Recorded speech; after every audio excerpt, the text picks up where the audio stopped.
안녕하세요. 저는 20살 아들을 둔 40대 엄마입니다. 품 안에 쏙 들어오던 아이가 벌써 저보다 훨씬 커 이제는 성인이 되었어요.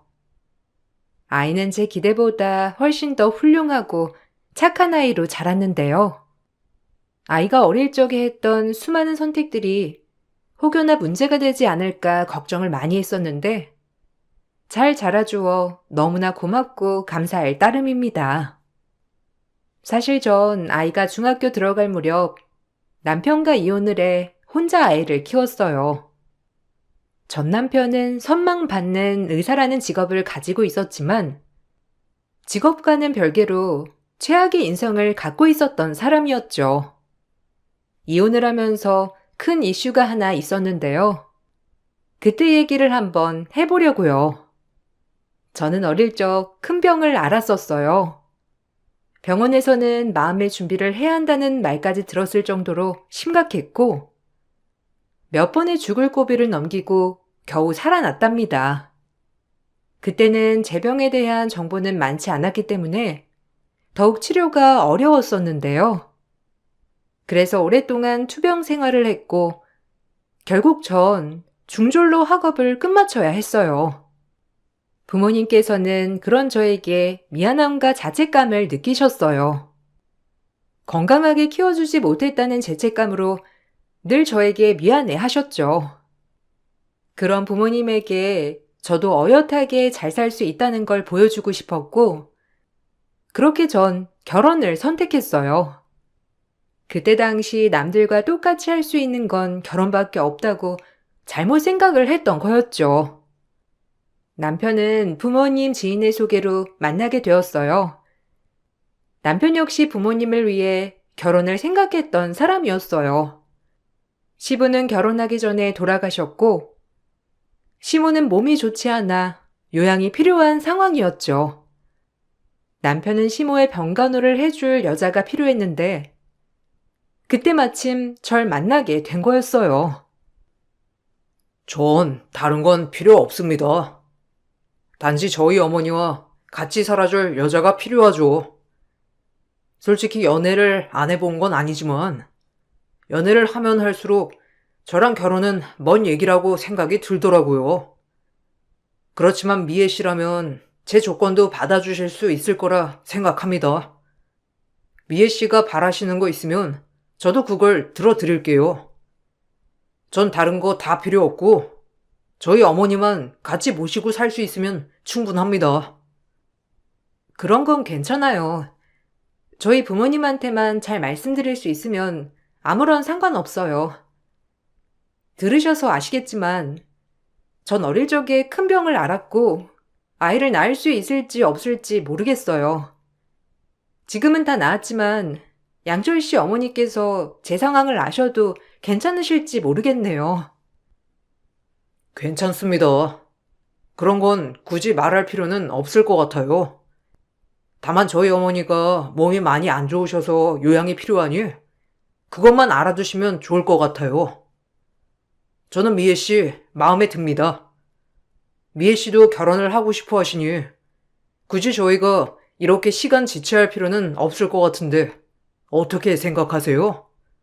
단지 어머니만 모실 여자를 찾는 건 아니에요. 미애 씨가 마음에 들어서 결혼을 하자고 하는 거니 너무 서운해하지는 마세요. 저희는 연애 3개월 만에 빠르게 결혼을 준비했어요. 물론 남편과 저는 서로에게 애정도 있었고, 그렇지만 세상사가 그렇듯이 애정만으로는 극복되지 않는 것들이 있었는데, 저희는 그것마저도 서로 수용할 수 있었던 상황이었어요. 그렇게 저는 결혼을 하게 되었고, 결혼을 하고 바로 시모와 합가를 하게 되었어요. 남편은 의사라 매일매일이 바빴고, 저는 시모 수발을 듣느라 정신이 없었어요. 시모는 사사건건 다 트집을 잡으셨죠. 너는 살림을 이렇게 엉망진창으로 해놓으면 어쩌겠다는 거니? 시집 온 지 얼마나 지났는데 아직도 이렇게 하면 어쩌겠다는 거야? 밖에서 애쓰게 돈 버는 네 남편을 생각해야지. 밖에서 그렇게 돈 벌면 뭐하니? 네가 이렇게 집에서 다 낭비하는데 화장실은 한 번 갈 때마다 물 내리지 말라고 했지?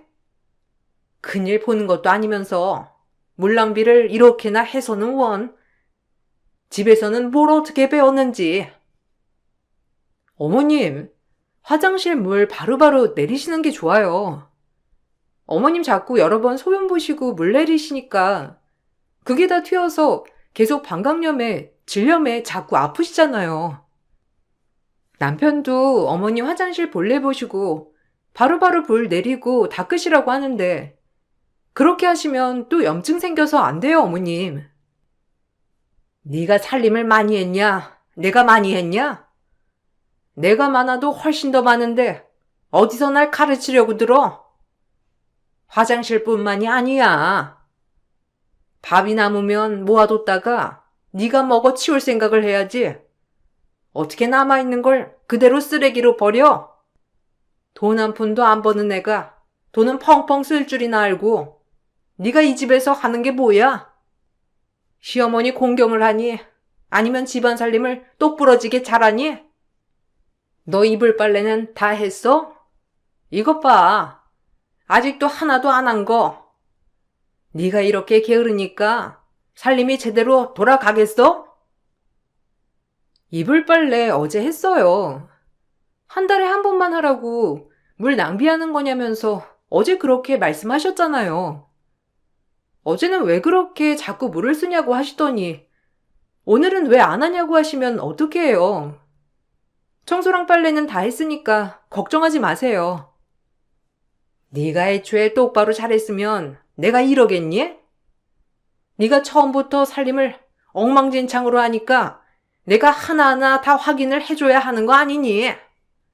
에휴, 뭐 하나 제대로 배우지도 않은 애를 집에 앉혀놓으니 살림이 제대로 돌아가기나 하나. 에휴, 정말 내 명에 못 살지, 못 살아.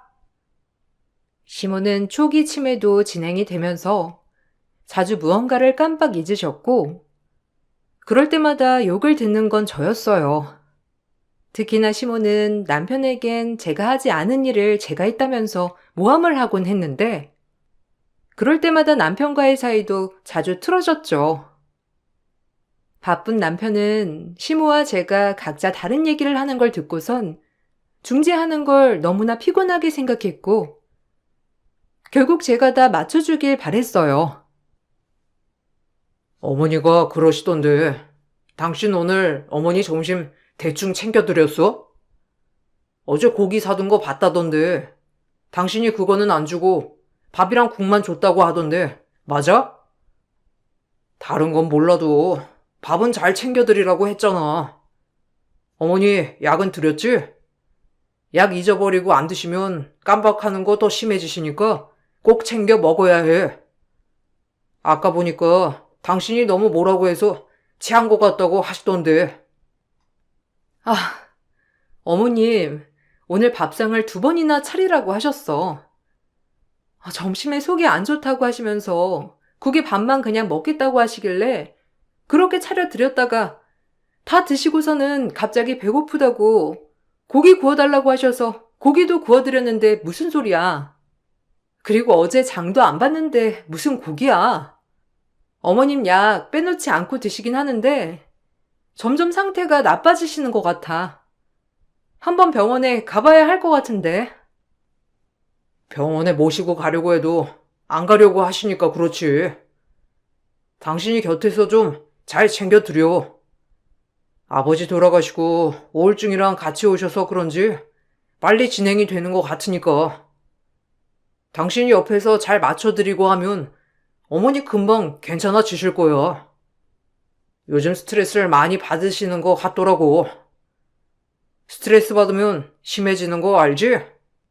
당신이 힘들어도 옆에서 맞춰드려. 여기서 더 얼마나 맞춰드려. 당신이야말로 어머님이랑 얘기를 좀 해봐.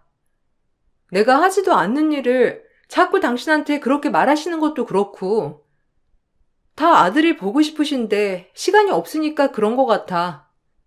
당신 일 바쁜 거 알지만 개인적으로 시간 낼 수 있을 때는 어머님이랑 시간도 좀 보내고 그래. 내가 시간이 어디 있어. 일하느라 바쁘지. 지금까지 계속 바빴어. 당신이 좀 신경 써. 어머니도 그냥 당신한테 서운해서 그런 거니까. 나보다는 당신이 더 잘 어머니 챙길 수 있잖아. 어머니가 뭐라고 하는 거 너무 서운하게 생각하지 말고. 알았지? 남편은 모든 것을 저에게 맡겨둔 채 본인의 일만 집중을 했고, 전 그런 남편에게 서운함을 느꼈어요. 시모가 병원에 가는 것도 계속 제가 데려다 줘야 했죠. 병원까지는 항상 버스를 타고 가야 했어요. 시모의 치매가 심해지자 이마저도 여의치 않았고, 저는 그때 면허를 취득해 운전을 하고 다니기 시작했어요. 그러다가 접촉사고가 나기도 했었는데, 시모는 그나마 상처 없이 괜찮았지만 운전석 쪽으로 부딪히는 바람에 저는 팔에 금이 가기도 했어요. 그런데 시모는 저보다 훨씬 더 많이 다친 것처럼 남편이 있을 때는 자리에서 알아 누우셨죠. 그런데 남편이 출근하고 나면 다시 아무렇지 않게 행동하셨어요. 아범 갔냐? 아유, 얼굴이 안 좋던데. 너는 네 남편 제대로 챙기고 있는 거 맞냐? 어떻게 된 게 볼 때마다 얼굴이 저렇게 상해 있어. 반찬이 부실해서 그런가? 오늘 나가서 고기 좀 사오고 그래라. 아범이 새로 담근 김치 좋아하는데 오늘 김치 담가서 수육해 먹자. 오늘 아범 일찍 끝난다고 했지? 시간 맞춰서 수육 삶아 놓아. 바로 해서 먹는 게 맛있으니까. 알았니? 김치요? 어머님, 저 팔 이렇게 하고 김치는 못 담가요. 아니면 제가 밖에서 수육하는 곳에서 사올게요. 어머님 수육 먹고 싶으신 거예요? 김치는 나중에 팔 다 나으면 그때 할게요. 지금은 팔 한쪽밖에 못 쓰니까 김치까지는 좀 힘들 것 같아요. 양팔 다 분질러졌다냐? 팔 하나면 충분하지. 무슨 얼마나 대단한 거 한다고? 잔말 말고 얼른 시장 봐서 김치 담가. 지금부터 시작하면 충분히 하겠구만. 너는 죄다 핑곗거리지? 내가 젊었을 때는 손에 진물이 나도 장갑 끼고 일했어. 집에서 편하게 살림이나 하는 애가 뭐 얼마나 힘들다고 팔 하나 조금 아프니까 못하겠대? 얼른 장 보러 나갔다 와. 어머님, 팔에 금 가서 몇 주 깁스해야 한다고 어머님도 들으셨잖아요. 남편도 오늘 일찍 퇴근하면서 저녁 사오겠다고 했고요. 무리하면 아예 부러질 수도 있으니까 조심하라고 해서 오늘은 못할 것 같아요. 다음에 제가 팔 다 나으면 그때 김치 담그고 수육도 할게요, 어머님. 너 내 말 안 들리니? 당장 가라고 했잖아. 이것 봐라. 네 남편 있을 때는 시어머니 말 잘 듣는 것처럼 하더니만 바로 없으니까 시어머니 말은 개똥으로 안 듣는 거. 너 내가 아들한테 제대로 말 못할 줄 알고? 오늘 한번 너 호되게 혼나봐야 정신을 차리겠구나. 팔에 깁스를 한 그 상황에서도 시모의 시집살이는 끝나지 않았어요. 시모는 남편 앞에서는 누구보다 여리고 착한 시어머니셨지만 남편이 없을 때는 세상 어디에도 없는 독한 시어머니가 되셨죠. 그런 와중에 저는 임신을 하게 되었어요. 처음 임신을 했을 때 모든 가족들이 행복해했죠. 결혼 2년 만에 생긴 아이였어요. 그렇지만 임신 3개월이 지나면서 아이의 심장이 뛰지 않았고 그렇게 유산을 하고 말았어요. 그 뒤로도 2번이나 아이를 유산했고 힘들어하고 있는 상황에도 시모의 독설은 끝나지 않았어요. 오죽하면 임신까지 된 아이가 떠나버릴까? 너 혹시 우리한테 말 못하는 과거 있는 거 아니니? 그러지 않고서야 멀쩡히 임신이 됐었는데 갑자기 유산이 되는 게 말이나 되니? 너 솔직하게 말해봐. 우리 아들 만나기 전에 아이 떼거나 그런 건 아니지? 어떻게 이렇게 임신만 하면 유산이 되는지. 그렇게 아이 뗀 경험이 있는 게 아니고서야 그럴 수가 있어?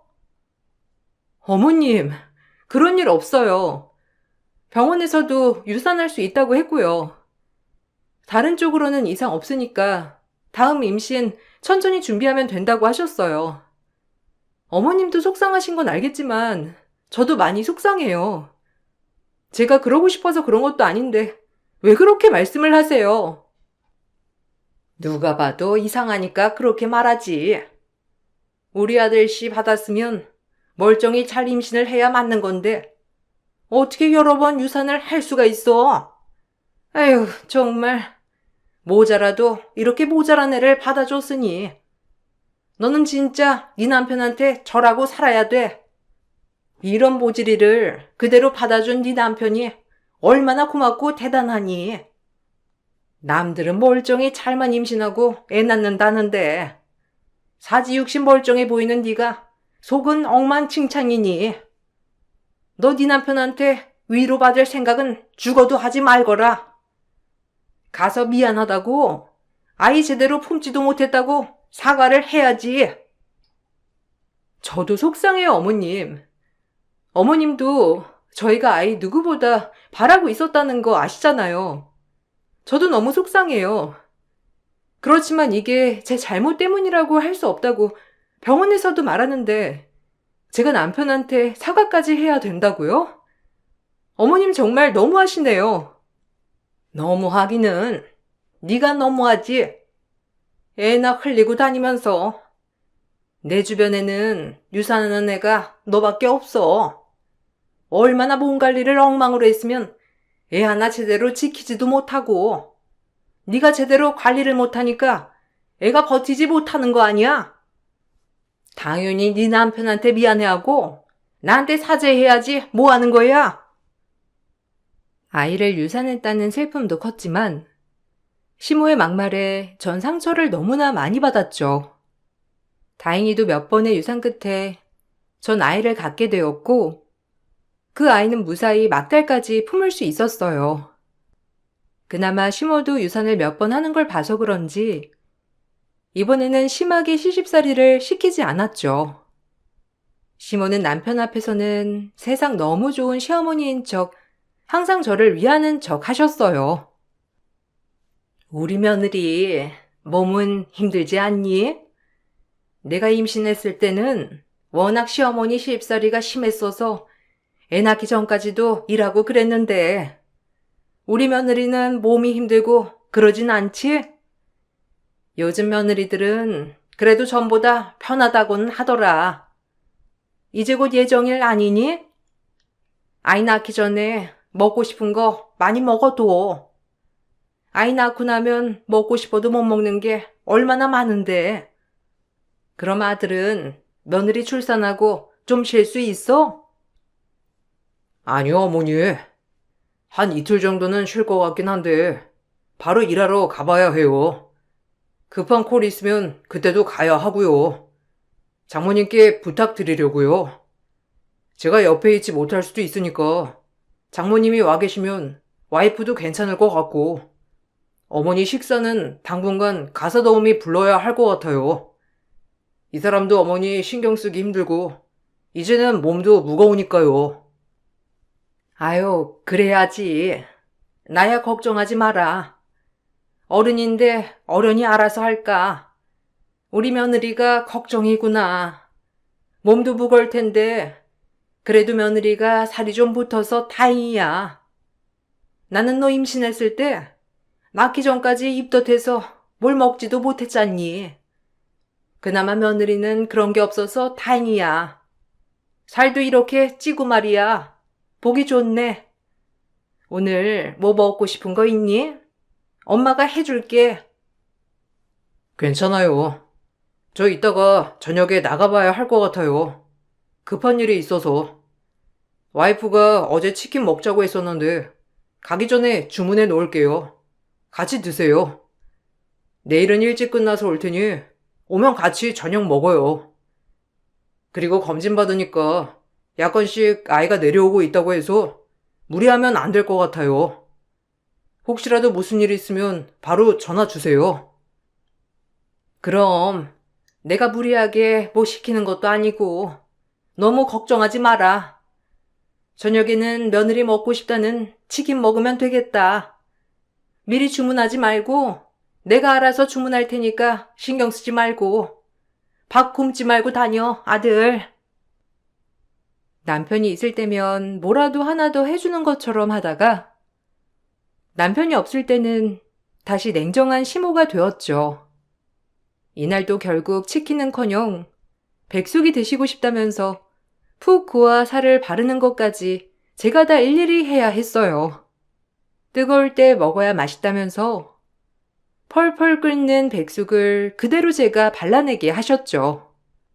심지어 시모는 제 산후조리를 본인이 해주겠노라고 선언하시기도 했어요. 내가 아이를 낳아보니까 말이야. 산후조리가 중요하더라고. 너 낳고 나서 내가 엄청 고생을 많이 했잖니. 네 할머니가 오죽날을 부려먹었니? 애 낳고 바로 다음날부터 밥해라 뭐해라 난리였잖아. 그걸 겪어보니까 우리 며느리한테는 절대로 그렇게 하면 안 되겠다 싶더라고. 어차피 나도 집에 있고 이제는 몸이 많이 좋아졌는데 내가 산후조리 해주는 건 어떠니? 어머니가요? 아니에요. 장모님이 오셔도 되고 어차피 산후도우미 부를 거라서 어머니가 신경 안 쓰셔도 돼요. 어머니 식사는 따로 가사도우미분 오셔서 도와주실 거니 그런 거는 신경 쓰지 마세요. 그게 저희도 편하고요. 요즘은 산후도우미가 잘 되어 있어서 괜찮다고 하더라고요.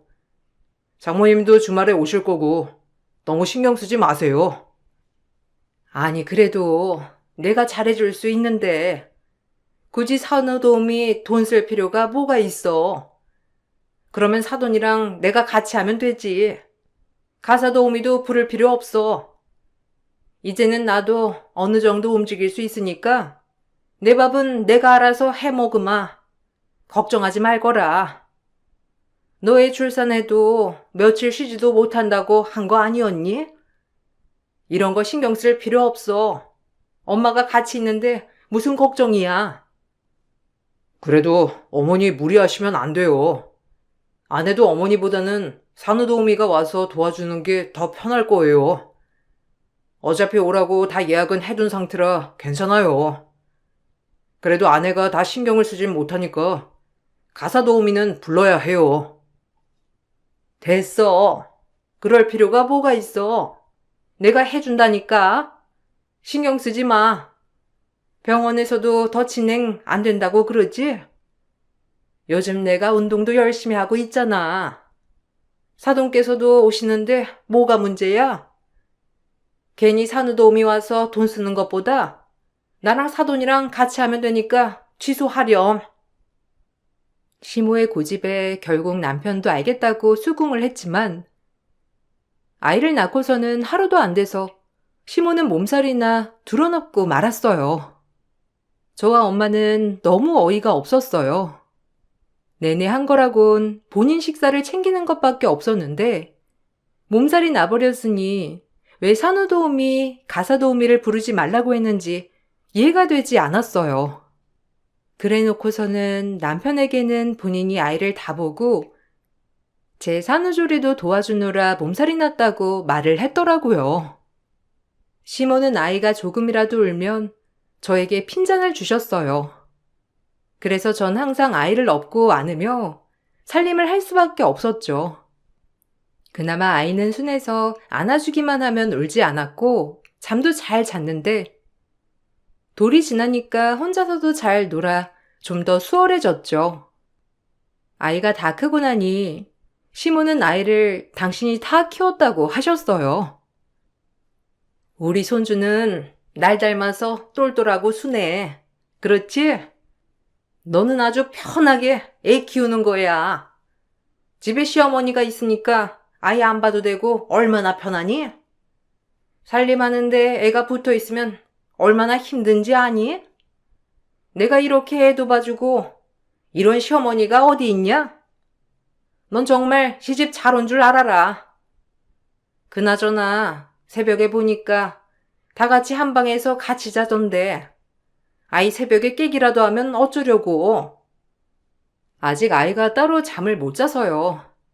조금 더 크면 따로 재우려고요. 아직까지는 새벽에 깨서 오는 일은 없어서 괜찮아요. 남편도 같이 자는 걸 원하고요. 남편이 일이 바빠서 아이 얼굴 볼 틈이 없어서 그런지 같이 품에 안고 자는 걸 원하더라고요.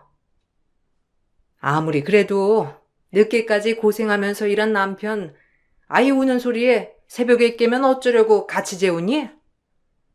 너랑 애만 따로 저기 작은 방에서 자고 아들은 혼자 편하게 푹 자게 둬야지. 어쩜 그렇게 남편 생각은 하나도 안 하고 아무리 남편이 아이 보고 싶어서 그런다고 해도 잠은 푹 잘 수 있게 따로 재워야 하는 거 아니니? 너 혹시 새벽에 애 깨면 남편까지 깨우고 그랬던 건 아니지? 아니에요, 어머님. 남편 한 번 자면 아무리 깨워도 일어나지를 않는데요. 아이 어릴 적에도 새벽에 수유하려고 일어나도 한 번을 일어난 적이 없었어요. 그러니까 너무 걱정하지 마세요. 저희 같이 자는 건 제가 따로 자려고 해도 남편이 원해서 그런 거예요. 아이랑 같이 자고 싶다고 해서. 아이가 크면서 그나마 제 고생을 알아주던 남편의 태도도 달라졌어요. 시모가 점점 기력이 없어지니 치매도 심해지시고 기운도 없어졌기 때문이었죠. 전에는 그나마 제 고충을 이해하는 듯 했던 남편도 점점 제 부족함을 지적하기 시작했어요. 아무리 시모에게 잘해줘도 저에게 부족하다며 책망하곤 했죠. 당신 어디야? 어디 나갔어? 어머니 밥은? 식사는 챙겨주고 나온 거지? 언제까지 밖에 있으려고 그래? 얼른 들어가서 어머니 간식도 챙겨드리고 밥도 챙겨드려야지. 당신 요즘 좀 어머니한테 소홀한 것 같아. 아무리 집에 간병인이 온다고 하더라도 당신이 집에 있으면서 신경을 써야 하는 거 아니야? 어머니도 남보다는 그래도 가족이 편하지. 잠깐 아이일 때문에 볼일 보려고 나온 거야. 금방 들어갈 거고. 그리고 간병인분 벌써 몇 년째 어머님 치매로 오시는데 무슨 소리 하는 거야. 밥도 잘 챙겨주시는데 저번에 당신 뭐라고 했다며. 밥도 잘 챙겨주시고 어머님이 자꾸 뭐라고 하는 것도 다 꾹 참고 계시는데 그렇게 뭐라고 하면 또 사람 바뀌고 그게 더 힘들어. 아니, 자식으로서 할 말 하는 건데 뭐가 문제야? 그리고 아무리 오래 일했다고 하더라도 남이랑 가족이랑 같아? 당신 요즘 자주 밖으로 나가는 게 나는 마음에 안 들어. 어머니가 언제 돌아가실지 알고 자꾸 밖에 나다녀. 집에 있어야지. 그리고 아이한테도 자꾸 할머니 곁에 가보라고 시켜야지. 어머니 기억 왔다 갔다 한다고 해서 피하면 안 돼. 당신이나 더 신경 써. 아프다면서 집에도 잘 안 들어오고 집에서 쉴 때도 어머니 방에는 아예 가보지도 않잖아. 당신 지인들이랑 술자리 하느라 바쁘게 돌아다닐 시간에 집에 와서 어머님 당신이 직접 신경 쓰라고. 어머님 치매 심해지셔서 아이도 못 알아보셔. 아이한테 욕하고 물건 던지고 그러는데 어떻게 그 방에 가서 놀라고 그래? 당신은 아이 생각은 안 해? 아이가 무서워서 못 가겠대. 당신이 있어야 괜찮아지는데 당신이 집에 붙어 있어야지. 남편은 본인은 시모를 챙기지도 않으면서 항상 저와 아이에게 떠맡겼어요. 시모는 점점 시간이 지날수록 치매 증상이 심해지셨고 독설과 과격한 행동에 저와 아이는 항상 상처를 받았죠.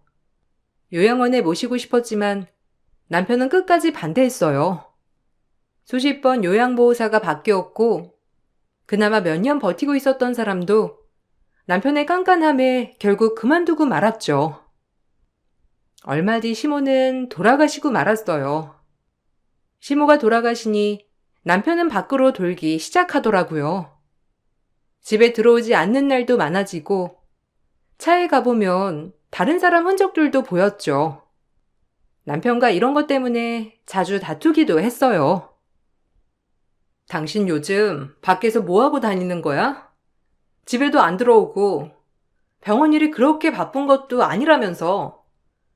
보니까 차에 여자 립스틱 떨어져 있던데 이건 누구 건데? 당신 아이랑도 시간 좀 보내고 그래야지. 자꾸 밖에서만 그렇게 지낼 거야? 어머님 보내고 나서 당신 집에 한 번도 안 들어온 거 알기나 해? 립스틱? 당신 거겠지. 무슨 다른 사람 거겠어? 나 우리 차에 다른 사람 안 태우는 거 알잖아. 그리고 어머니 돌아가신 날 오셨던 분들 다 만나서 감사하다고 인사해야지. 그럼 그냥 지나가? 당신은 집에만 있어서 잘 모르겠지만 바깥일 하는 사람들은 그런 거 하나하나 다 챙겨야 하는 거야. 하긴 당신이 뭘 알겠어. 사회생활 하나 안 해본 사람이. 내가 사회생활은 안 해도 나도 귀가 있고 눈이 있어. 듣고 보는 게 있는데 왜 그런 식으로 말을 해? 당신 어제는 어디 갔었는데? 당신 바쁘다고 해서 옷이라도 좀 챙겨주려고 병원 갔더니만 당신 어제 쉬는 날이었다며? 당신 며칠 병원 바빠서 못 들어온다고 한 거 아니었어? 당신 어제랑 그제 쉬는 날이라고 안 왔다고 하던데 내가 얼마나 민망했는지 알아? 그러게 병원까지는 왜 가서는. 그냥 좀 답답해서 쉬었어. 어머니 가시고 나서 나도 쉬는 날 없었잖아. 사람들 만나기도 만나야 하고. 아, 왜 그렇게 잔소리야? 당신은 그냥 집안일이나 신경 써. 아이나 신경 쓰고. 내가 밖에서 돈 벌어다 주잖아. 그거 가지고 살림이나 하면 될 것이지. 무슨 말이 그렇게 많아? 이제 신경 쓸 어머니도 없겠다. 당신 편하게 당신 볼 일이나 보면 되겠네. 그나마 남편은 아이 앞에서는 절 절대로 무시하지 않고 싸우지 않았어요. 저와 둘이 있을 때에는 온갖 무시하는 말들을 아무렇지 않게 쏟아냈지만 아이가 있을 땐 근엄한 아빠의 모습을 보여줬죠. 그래서 그런지 아이는 아빠를 존경하고 사랑했어요. 남편의 직업상 바쁘니 아이와 둘이서 보내는 시간이 많았고 전 아빠를 사랑하는 아이에게 사실을 말해줄 순 없었어요.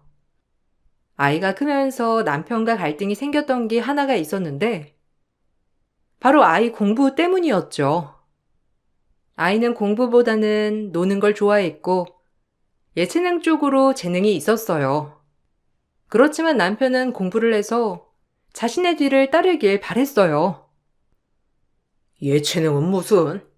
그런 걸로 뭘 얼마나 돈 벌고 사는 줄 알고? 그런 일 하는 사람들 대부분 돈도 못 벌고 쪼달리면서 사는 거야. 뭘 알고나 말하는 거야? 엄마가 돼서 아이한테 헛바람이나 불어넣으니 애가 미술한다 어쩐다 하면서 말하고 다니는 거지. 당신이 옆에서 아이를 잘 잡아야 하는 거 아니야? 그런 거 하나 안 잡고 뭐 하고 있는 거야?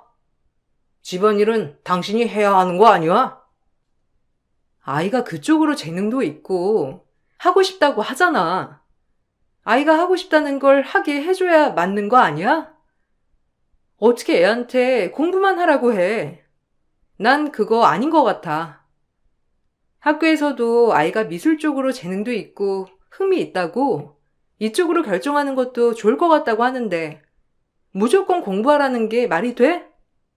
그렇게 생각하면 당신이 가서 얘기를 해. 당신 아이한테는 그렇게 말 안 하면서 왜 나한테만 그렇게 해? 애 키우는 건 엄마가 하는 거지. 내가 하는 일이 아니잖아. 나는 돈 벌어다 주잖아. 쓸데없이 미술 배운다고 돈 쓸 생각하지 말고 애한테도 당신이 말해. 엄마가 그 정도도 못하면서 어떻게 엄마라고? 애나 엄마나, 에휴. 하긴 중졸이 뭘 알겠어. 공부도 안 해봤으니 그런 거나 하라고 말하겠지. 됐다. 당신한테 뭘 말하냐? 그냥 당신은 집안일이나 하고 살림이나 해. 내가 애랑 얘기해 볼 테니까. 남편은 아이의 재능도 무시한 채 공부를 시키려고 했고, 남편이 본격적으로 공부에 대한 압박을 넣자 아이와의 갈등도 커져갔어요. 아이와의 갈등이 커지니 남편은 모든 게 제 탓이라고 하더라고요. 아이 교육을 엉망으로 시켜놓아 그렇다면서 제 탓을 할 때마다 제 속은 문드러졌죠. 사건은 남편이 의사부부 동반 모임에 참석을 하게 되면서 터졌는데, 한 번도 절 동반 모임에 데리고 가지 않았던 남편은 그날도 절 놔두고 모임에 참석을 했죠. 그 모임에는 제 존재 자체를 모르는 사람들이 대부분이었어요. 전 그날 굳은 다짐을 하고선 그 모임에 몰래 따라갔는데, 저를 보고서는 남편은 깜짝 놀라 주변 사람들에게 보모라고 말하고 삿대질을 하더라고요. 아줌마, 애는 집에서 보라고 했잖아. 어떻게 여기까지 왔어? 여기는 우리 집 보모예요. 안 그래도 오늘 모임이라고 집에 안 간다고 했는데 애가 날 따라오겠다고 해서 어쩔 수 없이 왔나 보네. 아줌마, 얼른 가요. 여기가 어디라고? 아줌마? 여보, 왜 그렇게 말해? 안녕하세요. 저 이 사람 와이프 되는 사람입니다. 안 그래도 한번 인사를 드려야 할 것 같아서요. 저 처음 보시죠? 저도 여기 계신 분들 처음 보는 것 같은데, 남편이 매번 가는 모임이 부부 동반 모임인지 이번에야 알았네요. 남편이 저에게 말을 안 해줘서요. 그래서 제가 이렇게 오늘 찾아뵙게 되었어요. 해야 할 말도 있어서. 무슨 소리를 하는 거야? 일단 나가서 얘기해. 여기서 이런 말 하지 말고. 어떻게 여기 허락 없이 올 수가 있어?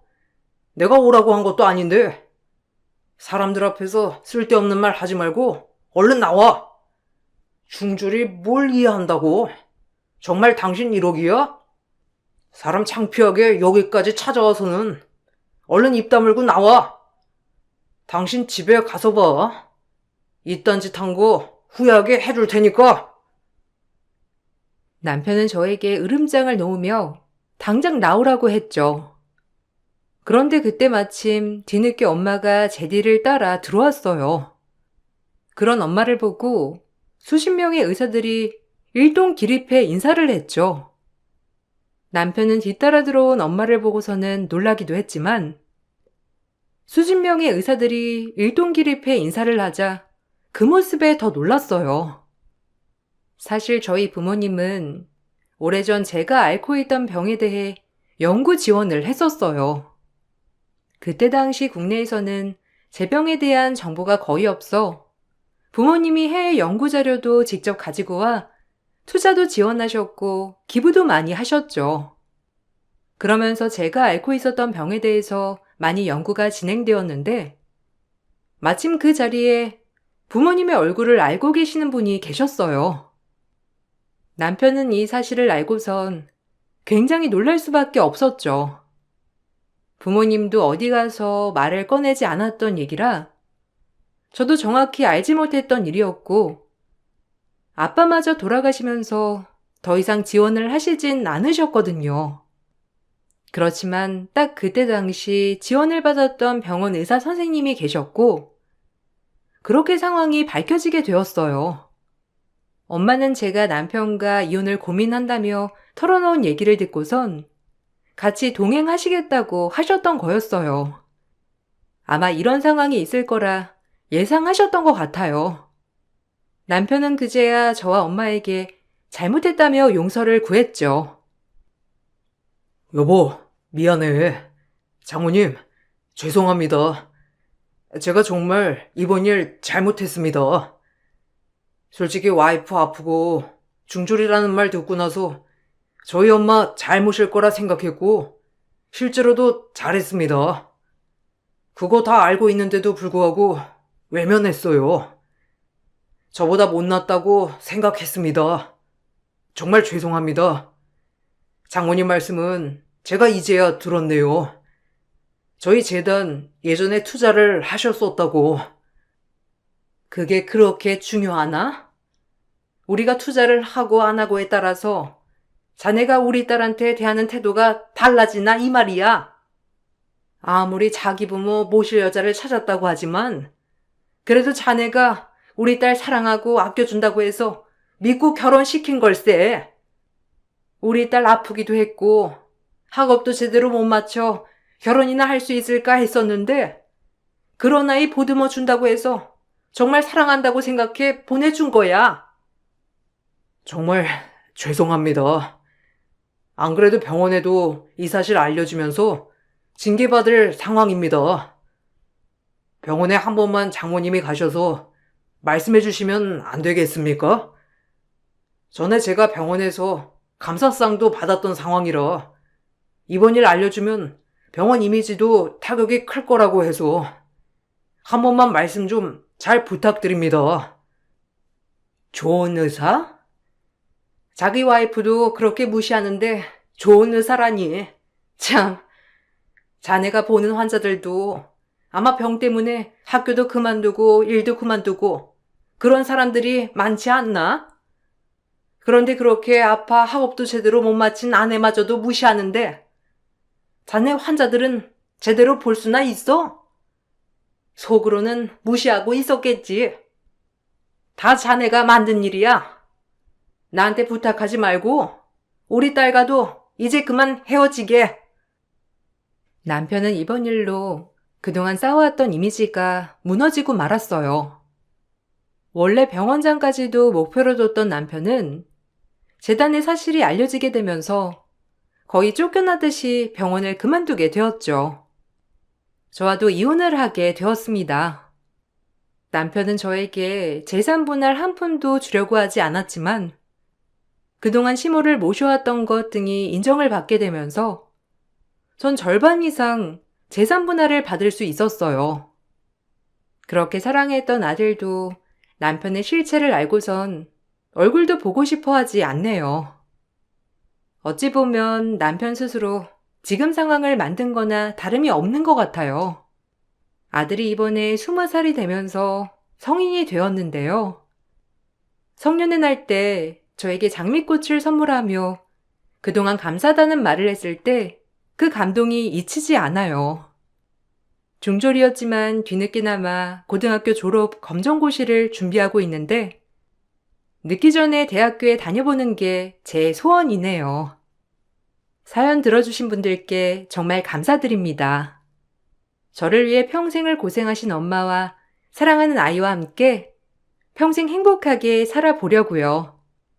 여러분들도 행복하세요. 안녕하세요.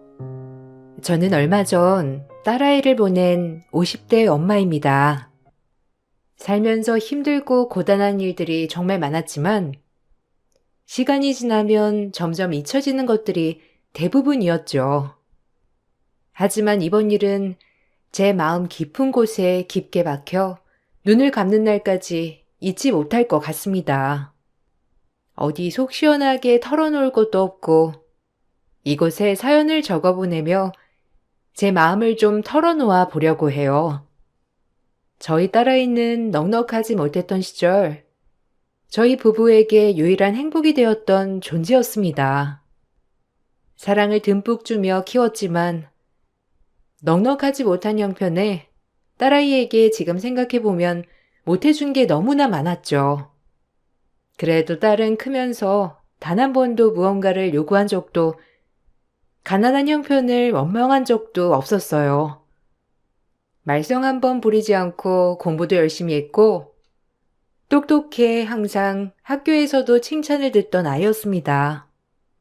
그러던 딸아이가 대학에 진학을 하고 나서 처음으로 저희에게 자신이 원하는 걸 하고 싶다고 말을 해왔죠. 그건 바로 결혼을 하는 것이었는데 사실 대학 졸업을 앞두고 20대 중반이라는 어린 나이에 결혼을 한다는 게 저희는 너무나 걱정이 많았어요. 그렇지만 결혼을 허락을 받고자 찾아온 사이는 저희에게 자신들이 얼마나 서로를 아껴주고 앞으로 어떻게 살 것인지 누구보다 자신감 있게 말을 하더라고요. 어머님, 아버님, 제가 수진이 평생 옆에서 잘 지켜주겠습니다. 정말 걱정하지 마세요. 졸업하고 이미 취업할 것도 마련을 해뒀고, 신혼살림 할 것도 이미 정해놓았습니다. 정말 걱정 안 하셔도 됩니다. 어머님, 아버님께서 어떤 걸 걱정하시는지 저도 잘 알고 있어요. 저희 아직 어리고 사회생활도 지금 안 해봤는데 너무 섣부르게 결정하는 게 아닌가 걱정하시겠지만 저 꼭 믿어주세요. 그래도 아직 20대 중반밖에 되지 않았고 거기다가 사회생활을 하다 보면 이러저러한 일들도 있을 텐데 너무 섣부르게 결정하는 건 아니야. 둘이서 서로 정말 좋아하고 아껴주는 마음이 있다는 건 좋은 일이지만 결혼은 둘만 생각을 하는 일은 아니니까. 우리 집 상황이 넉넉한 것도 아니고 수진이도 이제야 졸업을 했잖니. 졸업하고 조금 더 여유를 갖고 준비해보는 건 어떠니? 어머님, 저는 수진이 아니면 결혼을 할 생각이 없어요. 앞으로 나이가 더 들어서도 없을 것 같고요.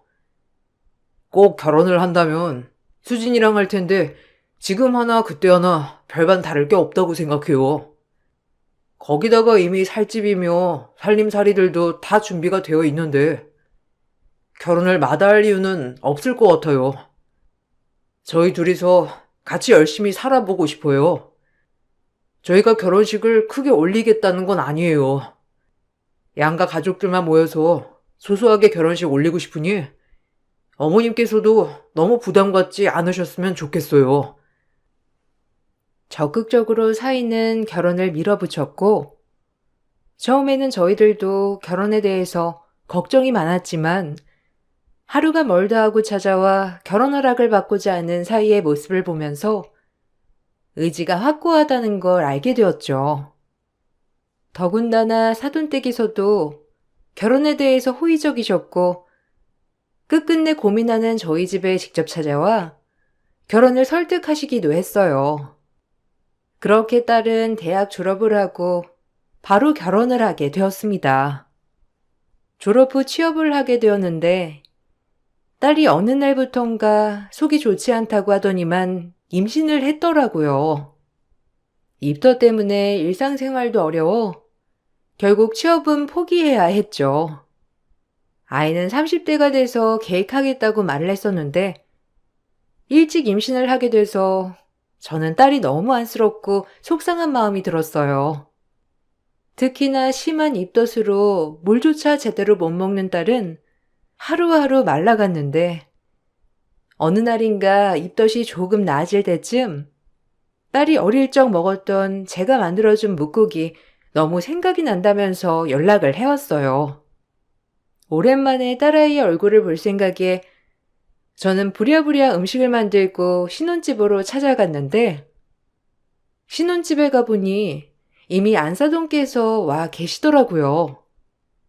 근데 안사돈은 소파에서 여유롭게 TV를 보고 계시고 딸은 욕실에 들어가 열심히 이불 빨래를 하고 있었어요. 수진아, 왜 이불 빨래를 하고 있어? 무리하면 안 되니까 그만하고 얼른 나와. 먹고 싶다던 묵국 엄마가 끓여왔어. 아유, 몸도 약한 애가 어떻게 이불을 손수 빨 생각을 했어? 사돈께서는 언제 이렇게 오셨어요? 아까 딸이랑 통할 때는 아무도 없다고 하던데. 아까 방금 왔어요. 아니, 저번에 내가 와보니까 애들 이불들이 너무 허름하더라고요. 그래도 신혼인데 제대로 된 이불은 덮어야지. 원래 이런 건 친정에서 다 챙겨준다는 거지만 뭐 저희야 그런 거 신경 안 쓰니까요. 새로 사서 가지고 왔으니 빨래 좀 하라고 했어요. 바로 덮을 순 없잖아요. 그리고 요즘은 임신해도 좀 움직이긴 해야 돼요. 요즘 애들은 뭐 하나 했다 하면 힘들다 어쩐다 하면서 핑계만 내고, 에휴, 움직여야죠. 아무리 그래도 입덧으로 살도 빠져서 힘든 아이한테 직접 빨래하라고 하는 건 좀 아니지 않나요? 그냥 두세요. 물 좀 빠지면 나중에 세탁소라도 맡겨야 되겠네요.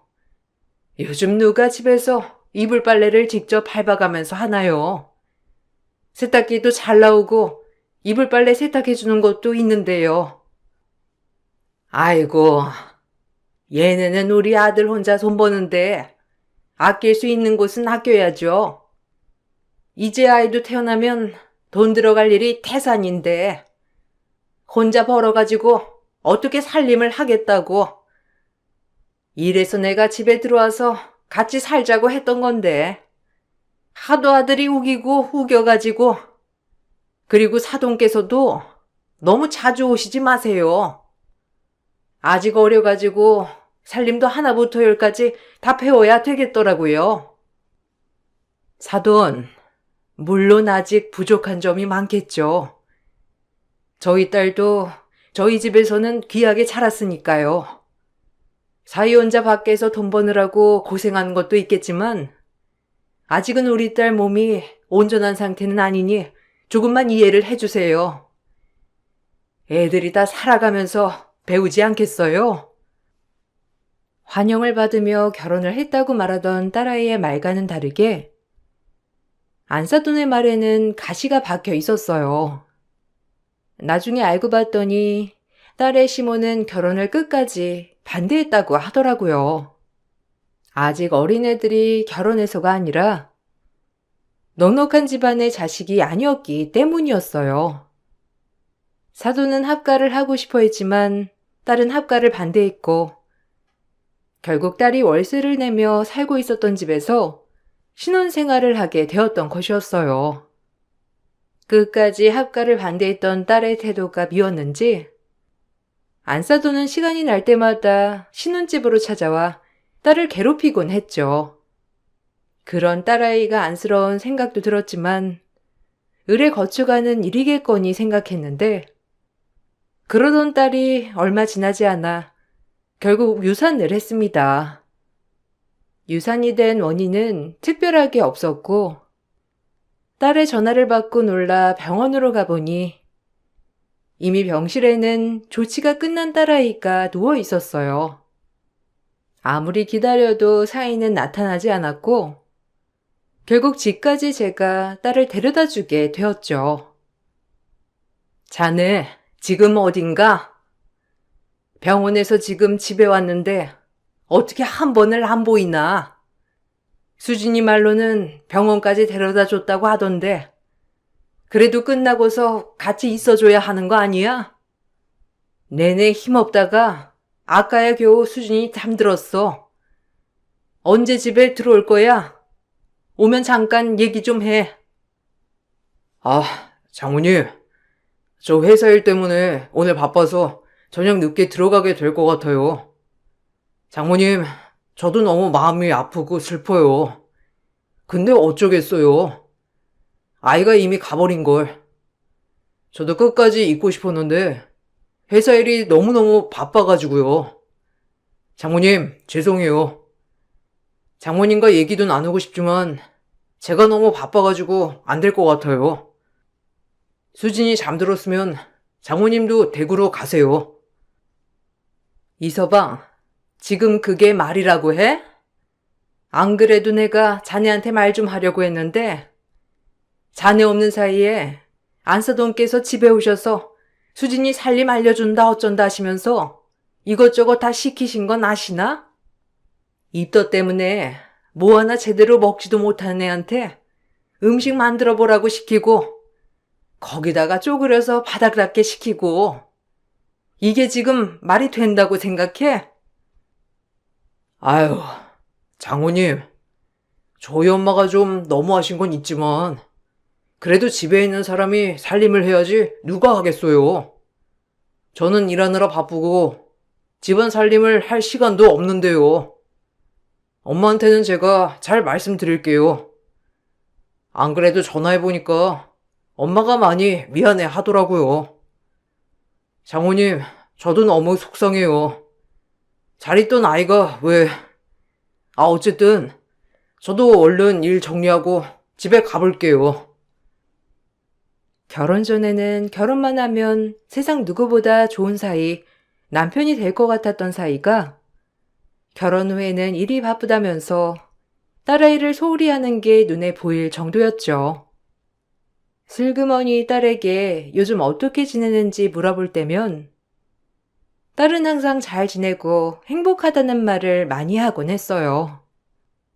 사이와 사이가 좋지 않다거나 시댁 흉을 보는 일은 한 번도 없었는데 그러다 어느 날 사이가 혼자 집을 찾아온 적이 있었어요.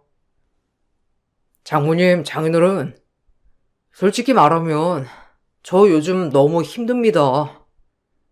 와이프도 아이 유산되고 나서 너무 우울해하고 집에 좀 일찍 들어오길 바랐는데 솔직히 저 혼자 일하고 있는 거 아시잖아요. 제가 일을 안 하면 어떻게 먹고 살아요. 그래서 일이 바빠서 늦을 때도 있는데 그럴 때면 와이프가 너무 예민해지고 우울해해서요. 수진이가 요즘 많이 힘들어해? 전화할 때는 그래도 밝게 통화해서 괜찮은 줄 알았는데 그런 게 아닌가 보네. 나도 그럴 거라고는 생각했어. 요즘 운동도 다시 시작하고 취업 준비도 하고 있다며. 수진이가 조금만 힘들 수 있게 자네가 좀 도와주면 안 되겠어? 우리도 곁에서 많이 도와줄 테니까 무엇보다 남편이 곁에서 힘이 되어주면 좋을 것 같아. 장모님, 저도 정말 많이 노력하고 있어요. 그렇지만 수진이가 원하는 게 너무 많아서 저도 힘들어요. 차라리 제가 일을 그만두는 게 어떨까 생각도 하고 있는데 어떻게 생각하세요? 솔직히 혼자서 집에 그냥 놔두다가는 혼자서 잘못된 생각을 하면 어쩌나 걱정도 되고 어쩌면 좋을까요? 저한테 전화도 계속 오고 우울하다고 하고 저 너무 힘들어요. 벌써 연차는 다 썼는데 와이프는 일찍 집에만 오라고 하고. 수진이가 우리한테는 티를 많이 안 내는 거였나 보네. 이서방도 힘들었겠어. 일단 수진이 당분간은 우리 집에 데리고 올 테니까 너무 걱정하지 말고. 일 그만두는 건 차차 생각을 해보게나. 수진이도 이제 일을 시작하겠다고 하니까 둘이서 잘 의논해서 결정해야지. 딸의 우울증 때문에 힘들다는 사이의 말에 저는 마음이 찢어지듯이 아팠어요. 딸은 저희 앞에서는 늘 밝았기 때문에 우울증이라고는 생각조차 못했죠. 결국 사이는 딸의 우울증이 염려되어 회사를 그만두었고 저희는 사이에게 고마운 마음이 들어 생활비를 지원하게 되었어요. 딸에게는 당분간 비밀로 해달라는 사이의 말에 혹여라도 저희가 금전적 지원을 해주는 걸 알게 되면 딸이 부담을 느껴 상태가 더 나빠질까 걱정돼 저희 역시 딸에게는 함구했어요. 그렇게 몇 달이 지나고 딸은 취업을 했고 그래도 그 힘든 와중에 열심히 노력을 했구나 싶어 장한 마음이 들었어요. 그런데 그때부터인가 상황이 이상하다는 걸 느끼게 되었습니다. 주말에 딸이 먹고 싶다던 반찬을 잔뜩 하고 딸아이 집에 갔는데 안사돈이 와 있었죠. 안사돈과 사이는 둘이서 소파에 앉아 TV를 보고 있었고 딸은 열심히 청소를 하는 듯 했어요. 이게 다 뭐야? 수진아, 왜 살림살이는 다 꺼내놓고 있어? 오늘 모처럼 쉬는 날인데 푹 쉬지 그랬어. 엄마가 반찬이랑 싹 다 하고 가지고 왔으니까 청소 그만하고 쉬어. 일도 하는 애가 주말이라고 쉬지도 못하고. 이서방, 와서 이거 좀 정리하는 거 도와줘. 아이고, 사돈, 뭘 이렇게 많이 해왔어요. 그리고 우리 아들은 살림 같은 거 잘 못해요. 이런 건 여자들이 야무져서 잘하지. 얘는 서툴러가지고 영. 주말에 이렇게 정리를 해둬야 평일에 퇴근하고 살림하기 편하죠 뭐. 우리도 다 겪어본 거잖아요. 안 그래도 점심때 다 됐는데 같이 점심이나 먹고 가세요. 얘 며느라, 얼른 점심 차려라. 아니, 아침부터 청소하고 있는 애가 밥도 차려요? 이서방, 그러지 말고 반찬은 내가 다 해왔으니까 밥만 보면 되니 밥 좀 퍼서 날라줘. 반찬은 데워서 내가 가져다 줄 테니. 사돈도 와서 수저랑 젓가락 좀 챙겨서 앉으세요. 수진이도 그거 그만해. 나중에 밥 먹고 다 같이 치우면 되지. 사돈, 아무리 딸 자식 아까워도 해야 될 건 해야죠. 밖에서 일하는 아내라고 해도 엄연히 살림하는 여자인데 이런 건 남의 손 빌리면 안 되는 거예요. 안 그러니 며느라? 그나저나 사돈께서 힘드시겠어요. 이래서 딸 자식 키워봤자 소용없다는 소리가 나오나 봐요. 여자 팔자가 참 기구하죠? 아들 낳으면 그나마 며느리 들어와서 좀 쉬고 사는데 딸 낳으면 뒤치다거리까지 해줘야 하니. 사돈, 무슨 소리를 그렇게 하세요? 그러고 보니 이서방 살림한다고 했던 거 아니었나? 왜 우리 아이가 일도 하고 살림도 해야 하는 거야? 이서방이 우리 딸 잘 돌보겠다고 해서 일도 그만두고 그동안 생활비도 지원해 준 거잖아. 쉬는 동안 살림도 한 번 안 하고 우리의 손에 맡겼던 거야? 알고 봤더니 사위는 일을 그만두고 집안일에 손도 하나 안 대는 듯 했어요. 딸 혼자서 아등바등 정신없이 일도 하고 살림도 하면서 살아갔던 거죠. 나중에 딸에게 자초지정을 물어보니 매 주말마다 시모가 찾아와서 살림살이 간섭을 해왔고 사위는 손 하나 까딱하지 않게 지켜봤다고 하더라고요. 그동안 저희는 그 사실도 모르고 딸을 위해서 눈치를 보면서 생활비도 지원해주고 반찬도 해다 날랐던 거였어요. 기가 막히고 어처구니가 없었지만 딸은 분란이 발생하길 원하지 않았고 그 후로 저희는 지원해주던 생활비는 모두 끊고 딸에게만 용돈을 보내주기 시작했어요. 그렇게 해도 딸은 결국 가정을 위해 받은 용돈을 썼던 것 같더라고요. 딸아이 혼자 아등바등하며 지켜왔던 가정은 조금씩 무너지는 듯 했고 어느 날은 병원에서 딸이 쓰러져 실려왔다는 전화를 받고선 병원으로 달려갔던 적이 있었어요. 병원에 가는 동안 사위에게 연락을 해보았지만 닿지 않았고 전 분노할 수밖에 없었는데 한참 후에나 전화가 온 사위는 말도 안 되는 변명만 늘어놓기 시작했어요. 자네 지금 뭐 하는 거야?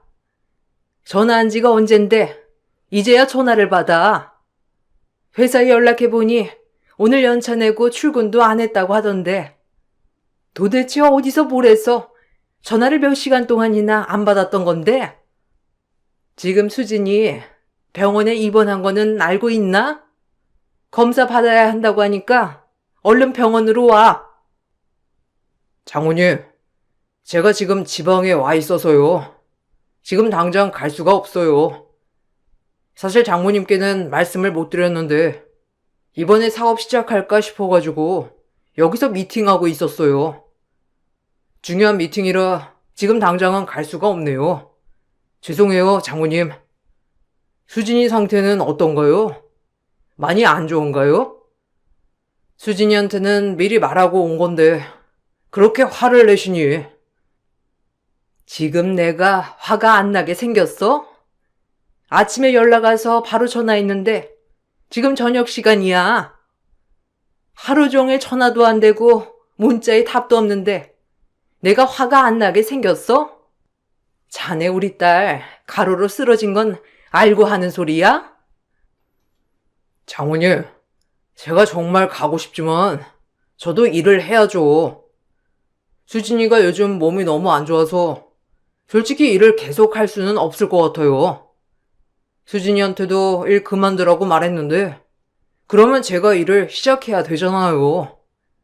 장모님이 오늘만 좀 이해해 주세요. 제가 빨리 일 끝내고 갈게요. 사위는 뜬금없이 사업을 하겠다고 나섰고 딸이 쓰러졌던 그날도 사업 때문에 미팅을 갔다며 병원 오지 못하겠다는 말을 전했어요. 딸은 날이 갈수록 수척해갔고 결국 취업한 회사를 그만둬야 할 정도가 되었어요. 그동안 스트레스도 심했는지 탈모의 우울증에 말도 못할 정도로 몸 상태가 나빠졌어요. 사위는 자신이 정신을 차리고 열심히 일을 하겠다며 사업 자금을 빌려달라며 찾아왔습니다.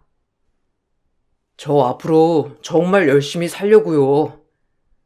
솔직히 수진이도 몸이 너무 안 좋고 밖에서 일하러 다니는 것도 보기 힘들었어요. 그동안 제 자존심 때문에 집안일도 잘 안 했는데 하다 보니까 제가 잘할 수 있는 일은 아니더라고요. 대신에 제가 사업을 시작하려고요. 잘 자리만 잡으면 시간도 여유롭고 수진이랑도 더 많은 시간을 보낼 수 있어서 이번에 시작해 보려고 해요. 그래, 잘 생각했네. 자네가 앞으로 조금 더 노력해주면 우리야 정말 고맙지. 수진이도 말은 안 하지만 속으로 많이 힘들었던 모양이야. 이번에 수진이랑도 대화를 많이 해봤는데 여러모로 힘든 게 많았던 것 같더라고. 좀 쉬면서 컨디션도 회복하고 괜찮아지면 취업한다고 하니 자네도 너무 걱정하지 말게나. 그래서 말인데요, 장모님. 제가 사업을 시작하려고 하다 보니까 자금이 조금 모자란 부분이 있어서요. 혹시 장모님이나 장인어른께서 조금만 지원해 주시면 어떠실까 해서요. 제가 돈을 그냥 받겠다는 건 아니고 사업하면서 조금씩 갚아 나가겠습니다. 그러니 시작할 때만 조금만 도움을 주시면 안 될까요? 걱정되신다면 제가 서류라도 작성해서 보내드릴게요. 부탁드립니다. 수진이도 알고 있는 거야? 수진이한테 물어보니 사업 시작하는 게 언제 될지 모르겠다고 하던데 저번에 물어보니까 아직 자금이 마련이 안 돼서 사업을 시작 안 할 수도 있다고 했는데 우리가 조금 도와주면 시작을 할 수 있는 거야? 네. 어느 정도 기반은 잡아둔 상태인데 마무리할 자금이 부족해서 지금 시작을 못하고 있어요. 이것만 딱 시작을 하면 자리도 금방 잡을 수 있고 도와주겠다는 사람도 이미 있는 상황이라 너무 아쉬워서 그래요. 수진이한테는 제대로 말은 못했는데 지금 그런 상황입니다. 이것만 딱 마무리하면 문제는 없을 것 같아요. 제가 정말 정신 차리고 잘해볼 테니 한 번만 도움을 주세요. 노력하겠다는 사이의 말에 저희는 한 번 더 속아줄 수밖에 없었고 딸도 몸이 좋지 않아 병원을 자꾸 가야만 하는 상황이어서 일도 할 수 없으니 사이의 다짐을 믿을 수밖에 없었죠. 그렇게 사이는 사업을 시작했고 처음에는 집에도 자주 오면서 사업이 어떻게 되어가고 있는지 알아서 말도 해주고 딸과 시간도 자주 보내는 듯 하더라고요. 정말 정신을 차렸다고 생각을 했는데 그것도 얼마 지나지 않아 결국 다시 바뀌었죠. 사이는 어느 날부터인가 회사 일 때문에 바쁘다면서 집에 들어오지 않은 날이 많아졌다고 했어요. 엄마, 다음 주에 혹시 시간 있어? 나 검진 받아야 하는데 남편이 요즘 바빠서 시간이 통 안 난다고 하네. 엄마 시간 있으면 혹시 같이 가줄 수 있을까? 병원에서는 아마 오래 걸릴 거라고 해서 하루 정도는 통으로 시간 내야 할 것 같아. 엄마, 괜찮아? 엄마는 괜찮아. 근데 이서방은 요즘 많이 바쁘니? 한동안 집에도 자주 오다가 요즘은 아예 전화도 안 받고 바쁜 것 같네. 사업은 잘 되고 있는 거야? 사업 잘 되면서 바쁜 거면 좋은 일이지만 그래도 와이프가 아픈데 검진은 같이 가주면 좋으련만. 너무 엄마 욕심이니? 몸은 좀 어때? 밥은 잘 먹고 있어? 어, 전보다 많이 나아졌어. 요즘 소화가 잘 안 돼서 큰일이야. 그래도 남편 나름 노력하는지 회사 직원 통해서 먹을 것도 보내오고 그러더라고. 솔직히 매번 접대해야 한다 그러면서 새벽에 집에 들어오고 외박도 많아지고 바쁘고 그래서 사업하라고 괜히 그랬나 싶었는데 그래도 소소하게 신경을 써주는 것 같아서 다행이라고 해야 할까? 내가 몸이 아파서 그런지 다 예민하게 받아들이는 건 아닌가 싶어. 일단은 네 몸부터 생각해. 다른 건 차차 고민해 보면 되는 거니까. 우선은 네 몸 건강이 중요하니 다른 건 생각하지 말고. 너무 걱정되면 엄마가 이서방이랑 좀 얘기를 해볼게. 안 그래도 사업자금 관련해서 이서방이랑 할 말도 있었는데 이번에 검진 받으러 가면서 만나봐야 되겠네. 딸은 사이에 사업에 대해서 걱정이 많았는데 어쩔 수 없이 접대를 한다곤 하지만 일주일의 대부분이 술자리였고 가정이 소홀했죠. 우울해하는 딸의 모습을 보면서 우선 건강을 찾아야 한다고 달래주곤 했고 검진날 결과를 받아보니 바로 수술이 필요해서 수술 날짜를 잡고 수술을 하게 되었어요. 그런데 멀쩡히 수술까지 받고 나왔던 딸이 회복실에서 호흡기가 빠지는 사고가 발생했고 의료사고로 인해 사망을 하게 되었습니다. 그렇게 허망하게 딸을 보내게 되었는데 문제는 그 후에 발생했습니다. 사인은 주변 사람들에게 딸의 부고 소식을 전하지 않았는지 딸 친구들이 딸이 사고로 사망했다는 사실을 전혀 모르고 있었고 저희가 한 친구에게 전달한 상황으로 지인들이 빈소를 찾아왔어요. 사위는 상주였지만 빈소에 잘 있지도 않았고 눈물 한 방울 흘리는 걸 보여주지도 않았습니다. 이상하다 생각이 들던 찰나에 잠든 사이에 휴대폰이 울리는 것을 보게 되었어요. 핸드폰 화면을 보니 낯익은 이름이 떠 있어서 얼떨결에 휴대폰 통화를 눌렀습니다. 우리 여보, 오늘 밤 12시가 디데이네. 얼마나 기다렸는데. 마침 이렇게 딱 가주니까 진짜 우린 인연인가 봐. 그렇지? 우리 완전 로미오와 줄리엣 따로 없었잖아. 수진이 걔가 그렇게 가주니 얼마나 좋아? 너 어떻게 그럴 수가 있어?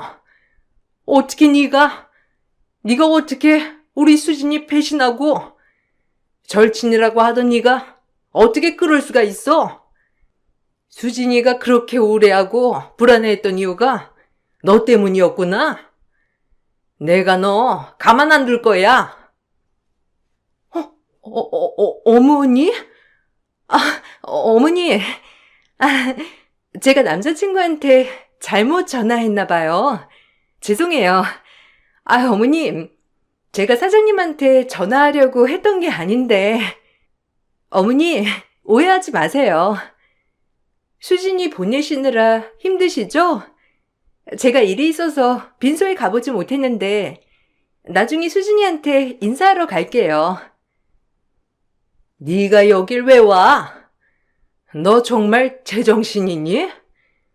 너 힘들 때 우리 수진이가 얼마나 도와줬는데 그걸 배신하고 사이랑 만나? 안 그래도 이상하다면서 나한테 말했을 때 알았어야 하는 건데 너 지금 어디야?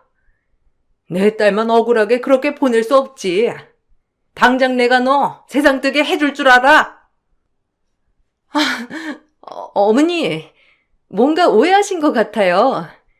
저희 그런 사이 아니에요. 그리고 어머니, 그렇게 화내시면 안 되죠. 저 사장님 직원인데, 이제는 어머니가 저한테 뭐라고 할 입장은 아니시지 않아요? 수진이도 없고, 어쨌든 오해하신 거라니까요. 사이의 전화로 연락을 한 건 바로 사이의 회사 경리였던 딸아이의 절친이었습니다.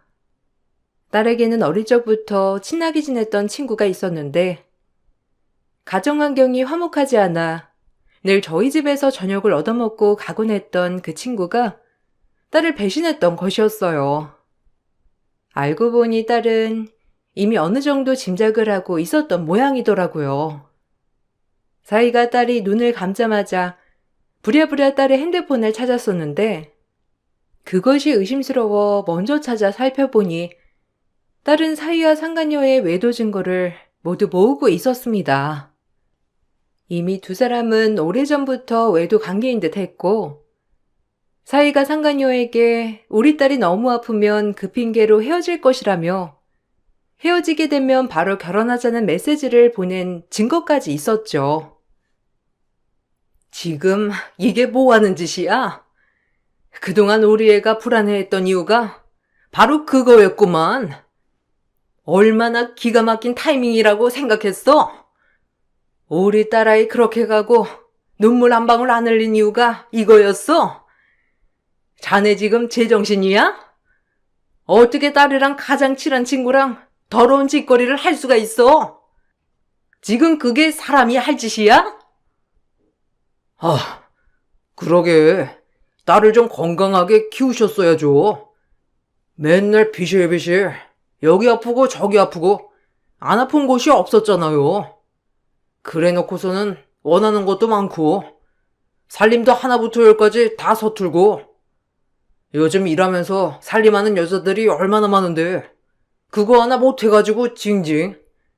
그거 알기나 하세요? 딸 자식 제대로 키우지도 않아 놓고서는 왜 저한테 화를 내세요? 뭐? 자네 지금 그따위 말을 짓거려? 우리 딸이 뭘 못해가지고 그딴 말을 하는 거야? 자네야말로 양심이 있어? 일 그만뒀다고 생활비도 받아 처먹고 사업한다고 사업자금도 받아 처먹고 자네가 지금 입이 10개라도 할 말이 있냐는 거야? 제가 왜 할 말이 없어요?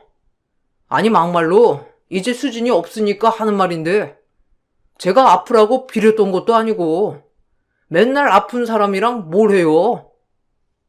지금이라도 그냥 이렇게 가서 돈이라도 남겨주니까 그나마 다행이긴 한데 그리고 애초에 걔랑 나랑은 끝난 사이예요. 걔도 알고 있었던 거 그나마 자기 부모님 위해서 조금만 연기해달라고 한 거였는데 뭐 이렇게 알게 되셨으니 남인 전 그만 가볼게요. 사이는 눈 하나 깜짝하지 않고 빈소를 떠났고 저희는 딸을 잃은 황망함과 사이의 어처구니 없는 태도에 어떻게 해야 할지 난감했습니다.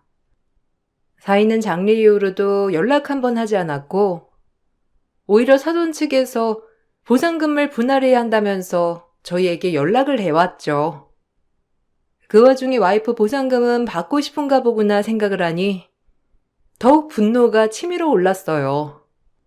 차일피일 시간을 미루고 딸아이의 유품을 정리하려고 집에 갔을 때 복수를 할 수 있는 방법을 알게 되었습니다.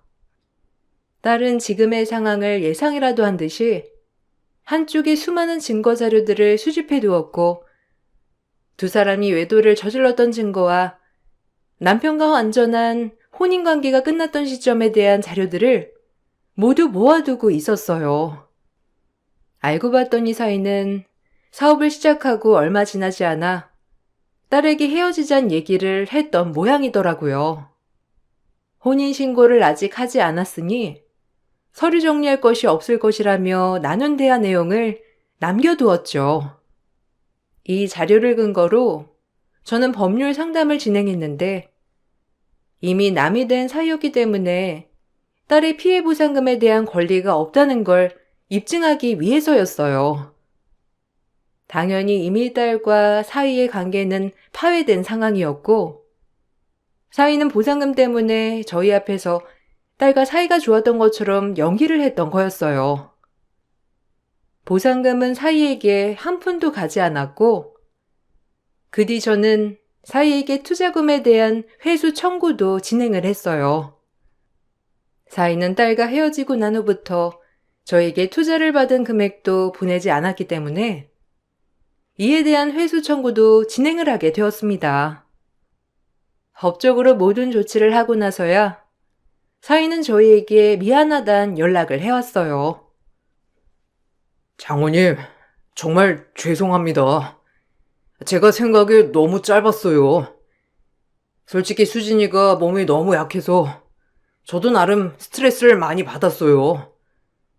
집에 가면 따뜻한 집밥도 먹고 싶고 와이프가 웃으며 반겨주는 것도 보고 싶었는데 매일 아파 누워만 있으니 그게 저에게는 스트레스였던 것 같아요. 제일 힘들었던 건 수진이었는데 정말 죄송합니다. 제가 배상은 회사가 잘 되면 꼭 해드리겠습니다. 압류된 건 취소만 해주세요. 누구 보고 장모님이라고 하지? 내가 왜 네 장모님이야? 애초에 우리 딸이랑 이미 관계도 다 끝났던데 뻔뻔하게 자금을 다 받아 처먹고 돈은 안 주겠다고 하는 사람한테 내가 왜 봐줘야 하는지 모르겠네. 장모님, 정말 죄송합니다. 제가 그러려고 그런 게 아니라요. 회사 사정이 안 좋아서 그런데 혹시 의료 보상금 받은 거 조금만 도움 주시면 안 될까요? 제가 회사를 일으켜 세워야 장모님께서 빌려주신 자금 갚을 수가 있어서요. 부탁드립니다. 회사가 망하고 말고 나랑은 상관없고 네 차를 팔던 집을 팔던 빌리던 알아서 갚아. 그리고 이걸로 끝날 거라고 생각하지 마. 너하고 딸 친구고 다시는 얼굴 들고 다니지 못하게 할 테니까. 저희는 끝까지 사위에게 자금 회수 청구를 진행하였고 결국 사위의 회사는 자금난으로 문을 닫게 되었어요. 그동안 회사 운영도 엉망진창으로 했던 모양이더라고요. 회사 내에서 사장 격리를 하면서 둘이 난리를 피웠을 테니 회사가 잘 돌아갔을 리가 없었던 거였죠. 전 딸의 다른 친구들에게 그동안의 사실을 털어놓았고 딸의 친구였던 그 상간녀도 입소문이 나면서 사람들에게 손절을 당했다고 하더라고요. 지금은 다른 지역으로 이사를 갔다고 하는데 아마 그곳까지 소문이 퍼졌는지 억울하다며 난리를 피우고 있다고 해요. 그렇지만 딸의 다른 절친들이 알아서 그 상간녀를 끝까지 쫓아 응징하고 있답니다. 사이는 빈털터리가 되었고 지금까지도 백수로 지내고 있다고 하더라고요. 딸의 친구들이 가끔씩 집으로 찾아와 저희 딸처럼 살갑게 시간을 보내다가 가곤 하는데 그래도 수진이가 좋은 친구들도 많이 두었구나 생각이 들었어요. 요즘 따라 딸이 정말 많이 그립습니다. 딸이 그동안 스트레스를 받으면서도 작성한 일기장에는 저와 남편의 걱정과 감사함이 가득 담겨 있었어요. 마지막 딸아이의 마음을 저희는 오랫동안 간직하면서 살아보려고요. 긴 사연을 들어주신 분들께 감사드립니다. 여러분들도 행복하세요.